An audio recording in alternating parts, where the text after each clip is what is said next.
Hey everyone, hope you're doing well. This is the first recording for our materialist dialectics, or you see, I've already messed up. I'm only seconds in, and I've already messed up.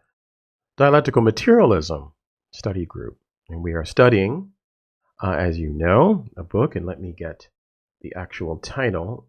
I see I should have this ready. Intro to Basic Principles of Marxism-Leninism. It's part of a Vietnamese curriculum that Brother Alchemy introduced us to. He was featured on Saturdays with Renee, and I'll provide links to that. But this is a first go. You might hear some birds in the background.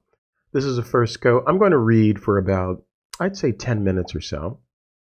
I do not claim to be an expert audiobook creator. But what I'm doing is I'm reading from chapter 2, as Brother Alchemy, Comrade Alchemy, has recommended. Chapter 2 of the text, which is titled Materialist Dialectics. And there might be some noises, there might be some moments when I have to clear my throat, and so forth. I hope you don't mind. So without further ado, let me begin reading chapter 2 of Vietnamese university educational text. You see, again, I mess up. University educational text, what the hell is that? It's a good thing I didn't try to get a career as a stand-up comedian, trying to be fast on your feet, because what the hell? Chapter 2 of Intro to the Basic Principles of Marxism-Leninism, Part 1. Chapter 2, entitled Materialist Dialectics. And it's on page 98 of the copy of the book that I have in PDF form. Chapter 2, Materialist Dialectics. Materialist dialectics is one of the basic theoretical parts that form the worldview and philosophical methodology of Marxism-Leninism. It is the, quote, science of common relations, end quote, and also the, quote, science of common rules of motion and development of nature, society, and human thoughts. End quote. Dialectics, as understood by Marx, and also in conformity with Hegel, includes what is now called the theory of knowledge, or epistemology. Note, epistemology is the theoretical study of knowledge. For more information, see Cognitive Theory of Dialectical Materialism, page 204. Part 1. Dialectics and Materialist Dialectics. Dialectics and basic forms of dialectics. A. Definitions of dialectics and the subjective dialectic. In Marxism-Leninism, the term dialectic refers to regular relationships, interactions, transformations, motions, and developments of things, phenomena, and processes in nature, society, and human thought. There are two forms of dialectic, the objective dialectic and the subjective dialectic. The objective dialectic is the dialectic of the material world, while the subjective dialectic is the relation of objective dialectic in human consciousness. See annotation 68, page 65. According to Engels, quote, dialectics, so-called objective dialectics, prevail throughout nature, and so-called subjective dialectics, dialectical thought, is only the reflection of the motion through opposites which asserts itself everywhere in nature, and which, by the continual conflict of the opposites and their final passage into one another, or into higher forms, determines the life of nature. And I'm going to pause here just to comment, because really this is quite simple, even though it sounds rather complex. You know that there are oppositional forces within nature. I think it was even Freud who said that we are creatures divided from ourselves, and if you study physics, you will see many situations in which this is true. Now let me read from annotation 96. Dialectics is an umbrella term, which includes both forms of dialectical systems, subjective and objective dialectics. Objective dialectics are the dialectical processes which occur in the material world, including all motion, relationships, and dynamic changes which occur in space and time.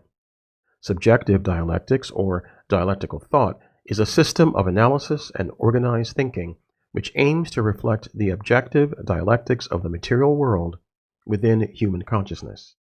Dialectical thinking has two component forms, dialectical materialism and materialist dialectics.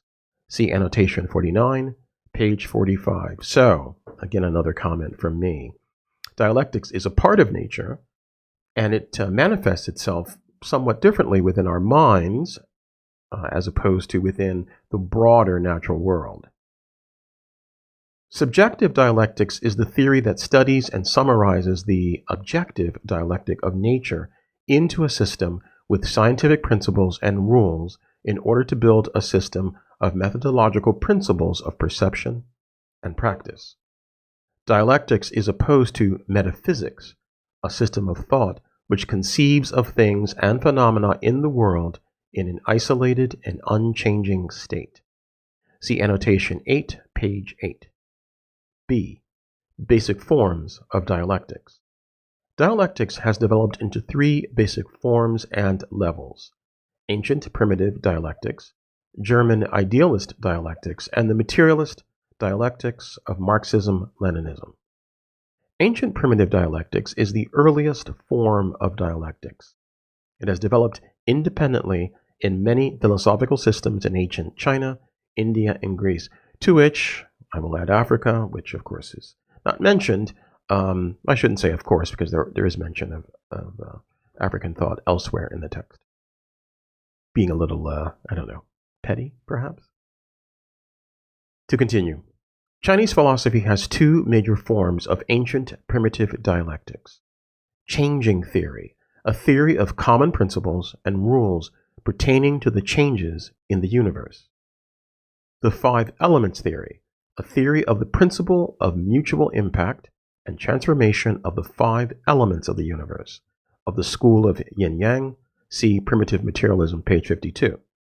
In Indian philosophy, Buddhist philosophy is a quintessential, see annotation 6, page 8, form of ancient primitive dialectics, which includes such concepts as selflessness, impermanence, and predestination. And I'll just pause here to note that one of the things that I studied on my own as a child or as a teen was Buddhist philosophy. I had a marvelous time going to the main branch of the Philadelphia Free Library, which has a fantastic collection, including a classic text, the Visuddhimagga. And this is where I was introduced to really the ancient Chinese ideas of dialectics. The term was not used, but there's a term that I was introduced to called codependent origination, in which things emerge because of their relations to each other. And I must say that even though I didn't have the term dialectics at the time, it was quite eye-opening and changed the way I perceived the world around me. Now continuing the text. An ancient primitive form of dialectics also developed in ancient Greek philosophy. Friedrich Engels wrote, quote, "The old Greek philosophers were all born natural dialecticians, and Aristotle, the most encyclopedic of them all, had already analyzed the most essential forms of dialectic thought." This primitive, naive, and intrinsically correct conception of the world is that of ancient Greek philosophy, and was first formulated by Heraclitus. Everything is and is not, for everything is fluid, is constantly changing, constantly coming into being and passing away. Engels also wrote of Greek dialectics, quote, "Here dialectical thought still appears in its pristine simplicity, as yet undisturbed by the charming obstacles which the metaphysics of the 17th and 18th centuries, Bacon and Locke in England, Wolff in Germany, put in its own way. Among the Greeks, just because they were not yet advanced enough to dissect and analyze nature, nature is still viewed as a whole, in general. The universal connection of natural phenomena is not proved in regard to particular. To the Greeks, it is the result of direct contemplation." And here I will pause, and I will pick it up in our next recording.